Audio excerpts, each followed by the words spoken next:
principles of fracture treatment. In this section we'll see the definition of fracture and the basic physiology and anatomy of fracture. Finally, we'll see how we treat these fractures, only the principles. So today we have these topics. So let's start from the definition. What's fracture? When we define fracture, it's a complete or incomplete break in the continuity of the bone, and it happens during a single traumatic incident, or during repetitive stress, or during abnormal weakening of the bone. That means fracture can be pathologic, fracture can be stress fracture, and fracture can be traumatic fractures. So these are the types of fractures and the definitions of fracture. So when we come to the anatomy or the physiology of the bone, bone have many functions. From this function, it can support, it can protect, and it has a function of movement, and it has a storage function that is mostly calcium and phosphorus, and it is a source of blood cell formation. Bloods are formed in the bone marrow, and these are the functions of the bone. When it comes to the types of bone, there are two types of bones: the lamellar bone and non-lamellar bone. When you see the lamellar bones, these are collagen fibers, and they are arranged in parallel layers. They are normal adult bones, and the non-lamellar bones are called woven bones, and they are randomly oriented collagen fibers. In adults, they are seen as the site of fracture healing, tendon, ligament attachment, and in the pathologic conditions. So the lamellar bones, when you see the fiber arrangement, they are in parallel, but in non-lamellar bones, the fibers or collagen fibers are oriented randomly. So these are the two types of bones, that's a lamellar bone and non-lamellar bone. The difference is based on the arrangements of collagen fibers. And again, lamellar bones are two types: the cortical bone and the sponge bone. Cortical bone is known as compact bone, and the sponge bones are known as calaneous bones. So the cortical bone, they are high quantity of bone tissue and forms the lining of bone, and it provides rigidity and structural soundness of the body. That means they have high quantity of bone tissue, and their main function is rigidity and structural soundness of the bone. And the sponge bone is present at the end of the long bones that forms the joints and covers by the hyaline cartilages. And this is zones of the long bone, and bone have three zones. The first one is the epiphysis, the second one is the metaphysis, and the third one is the diaphysis. The diaphysis is it is between the metaphysis and metaphyseal end of the long bone. That is between the metaphysis and the epiphysis there is diaphysis. The metaphysis is below the growth plate. Below the growth plate there is a metaphysis, and the epiphysis is the bone end above the growth plate. Above the growth plate there is epiphysis, below the growth plate there is metaphysis, and in between this there is a diaphysis. These are the zones of the long bone. So long bone have these three zones. So when it comes to the composition of the bone is composed of cells and extracellular matrix. The cells are, it can be osteocytes, there is osteoblasts and osteoclasts. These are the three cells of bone, and the extracellular matrices can be organic and inorganic. When you say organic, it accounts around 35% of the bone, the extracellular matrix of the bone. Collagen type 1 is mostly the organic ones. That's around 90% of the extracellular matrix. That is organic is collagen type 1, That is around this accounts 90% from 35%. The inorganic ones are 65%. From this 65%, the mostly it is calcium phosphate. Calcium phosphate is most common inorganic extracellular matrix of the bone. When it comes to the cells, there are 3 types of cells in the bone. The first one is osteocytes. These osteocytes are surrounded by a bone matrix, and they are osteoblasts surrounded, and osteoblasts are derived from the mesenchymal stem cells, and they are the immediate precursor. The immediate precursor is fibroblasts like protoblasts. These are the immediate precursors, the fibroblasts.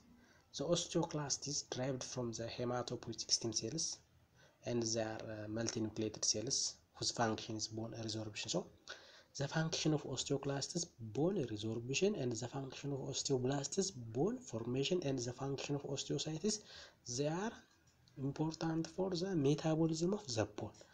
So osteocytes, metabolism of the bone, osteoblasts, forming of the bone, and osteoclasts, resorption of the bone. These are the functions of the bone cells. So how the bone can get these bloods? So long bone have 3 blood supplies. The first one is inferior artery, which is intramedullary. The second one is the periosteal vessels, and the third one is the metaphyseal vessels. These are the 3 blood supplies of the long bone. So long bones can get from these 3 sources of vessels. So what's fracture? We define fracture. So how fracture is healed? There are 3 stages of fracture healing. The first one is inflammation, the second one is repair, and the third one is remodeling. When we say inflammation, there is a tissue disruption results in a hematoma at the fracture site. There is a formation of hematoma. Then local thrombus cause bone necrosis at the edge of the fracture. Then there is an increased capillary permeability results in local inflammatory. That local inflammatory leads to the differentiation of proliferation and differentiation of mesenchymal stem cells at the inflammatory sites. This is the inflammatory phase. The second one is the repair phase. During the repair phase, periosteal callus forms along the periphery of the fracture site. There is a formation of callus. In the intramedullary callus forms the center of the fracture site, intramedullary. Then chemical and mechanical factors stimulate this callus formation and mineralizations. And the final, the remodeling. When we say the remodeling, there is a woven bone is gradually converted to laminar bones. That is, medullary cavities reconstituted, and bone is structured in response to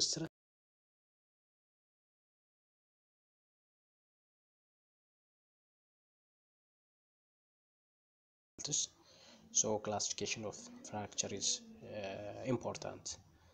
So we classify fracture based on etiology. It can be traumatic, pathologic, and stress. When you say traumatic fracture, it is due to a sudden excessive force.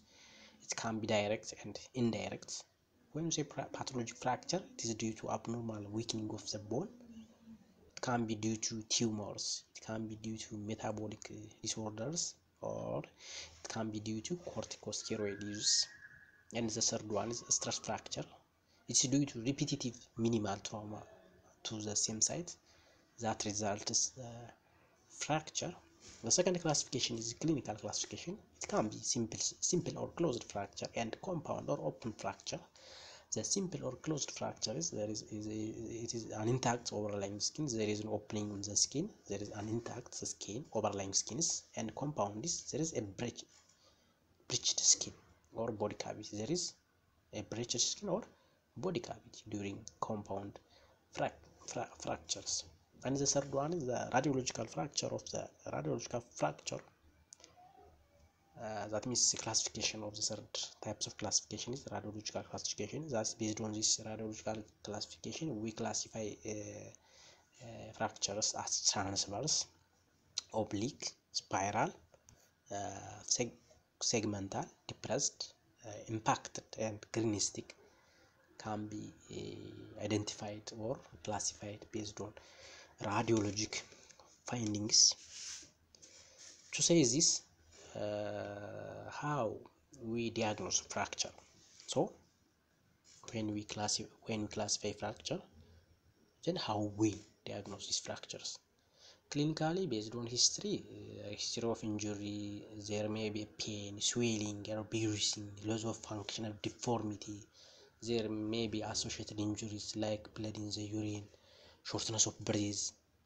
We can get these things from history, and during physical examination we look for airway, breathing, circulation, and there may be tenderness, there may be abnormal mobility, and there may be cryptas, and there may be bruises on the skin. There may be also when we assess their neurovascular evaluation distal to the injury site, we may appreciate absence of pulse, we may appreciate numbness. So we can diagnose based on history and based on physical examination. Then X-ray examination also is important to diagnose this fracture.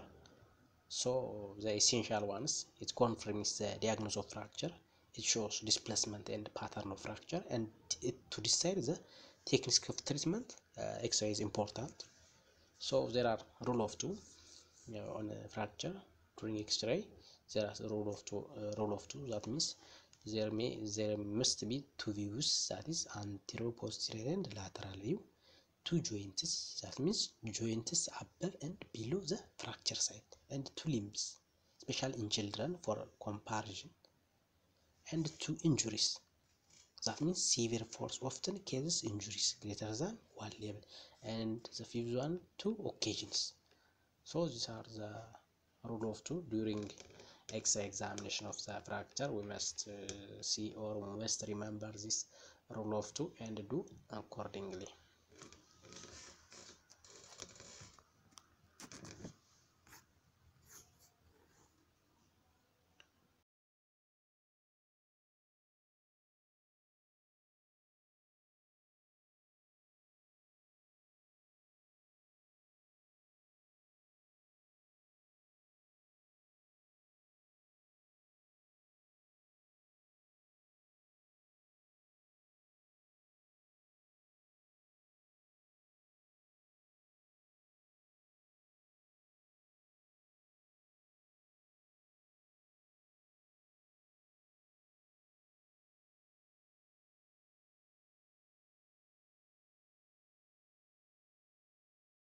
And follow the rule of ABC of life.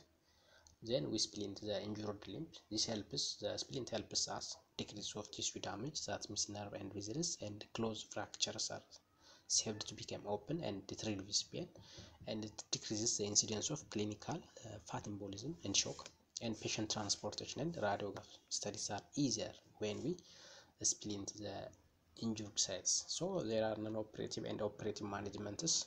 The non-operative one has fracture can be treated non-operatively by various methods. The advantage of non-operative method than operative is it is non-invasive and no surgery is required. It is cheap and it doesn't need any modern theater facility and implants needed. The types of non-operative treatments are the first one, bed rest. Some fractures can be treated with rest and anti-pain, like isolated pubic ramus fracture, and the second one is splints. There are a variety of modern splints available that can be introduced at the outset or during the course of treatment to assist in immobilizing of the fractures. And the third one, we can use cast treatments, that is for reduction, and cast application is suitable for many common injuries in adults and children, particularly distal radial fractures. The casts are important in operative management of fracture. The fourth one is traction. This is a method of treatment confined to the patient to the bed. So traction also an important management principles in fracture. It can be skeletal traction and it can be skin traction. Against the skin traction can be adhesive and non-adhesive. So in general, treatments of fracture, it can be general treatment, stabilization of the patient. That means we secure the airway, breathing, oxygenation, circulation, and control of bleeding and pain control. The last one is the definitive treatment. The definitive treatment for fracture is, there are three fundamental definitive treatments. The first one is reduction, the second one is maintenance of reduction, and the third one is rehabilitation. When you say reduction, that means restoration of fracture fragments to acceptable positions. The aim for adequate apposition and normal alignment. There are two methods: conservative and open reduction. The conservative one is closed reduction, known as closed reductions. So the conservative, it can be closed or continuous. When we closed reduction, it can be by manipulation under anesthesia and muscle relaxants. But when you say continuous traction, it can be skin traction, it can be skeletal traction, it can be gravity. When you say open reduction, it's operative under directive vision. It's already operative. That is open reduction. So the principles of closed reduction. When we see the principles of closed reduction, we must give adequate analgesia and muscle relaxants for critical to assist our success. We must administer this, and we immobilize joints above and below the fracture sites.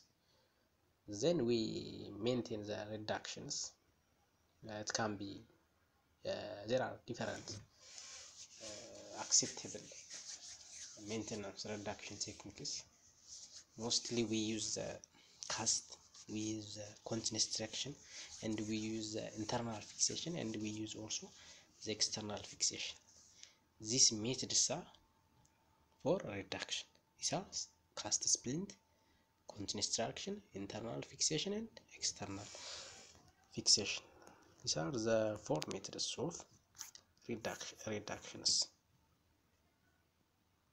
The last one is rehabilitation. That means restore normal function. That means locally or generally. Methods can be prevent edema by elevation, by movement, and exercise is important for preserve joint movements, restore muscle power, and functional activities about rehabilitations.